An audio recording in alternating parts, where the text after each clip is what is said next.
What's up, everyone? Welcome to today's video. Welcome to the Video Game Practical channel. Thank you very much for tuning in. So Xbox is currently slapping PlayStation around when it comes to value proposition. This used to be like taboo to say, but what I've realized is there are some people who want to have a conversation about this. They want to basically, iron out and fine tune what exactly this value proposition that I continue to mention actually is. Is Game Pass really dropping the heat? Are they really doing a good job? The answer is yes. Xbox's Game Pass is here to actually make games available for gamers, provide you a value proposition that is competitive, and ensure that you can keep money in your pocket while you're doing it. The challenge, though, in this conversation is there's some who are not concerned about the facts. They just want to insult people. They want to basically just make people look like they are second-class citizens by calling Game Pass poor pass or saying things like, oh, this is because people are unemployed. That's why they like Game Pass, because they don't have money and all that stuff. That is a personal attack and a personal insult. I'm not saying that those who are saying, well, they don't really see it as a good proposition. I'm not saying that you guys are doing anything bad. No. You guys are honest people. You want to have a good conversation surrounding this whole conversation. But there are people who just want to insult everybody else because somehow it makes them feel good about themselves. Anyways, here's what the reality is.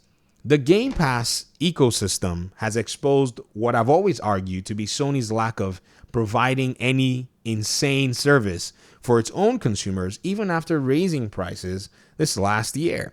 Now, think about it.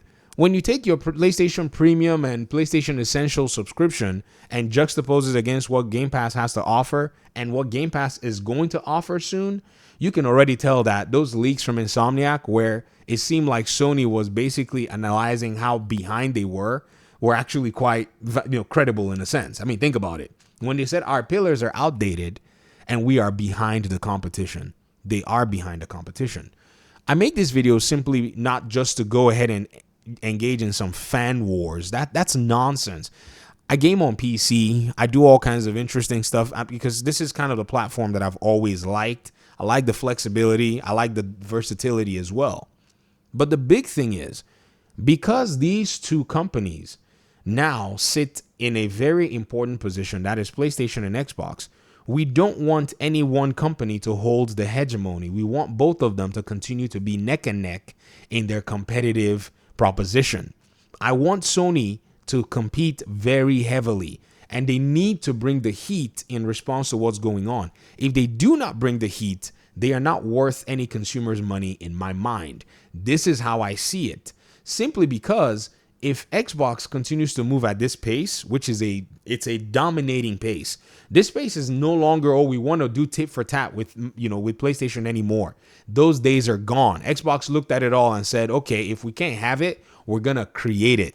So what they did was they went into the market and carved out an entire niche for themselves, which is right now the gaming subscription service niche.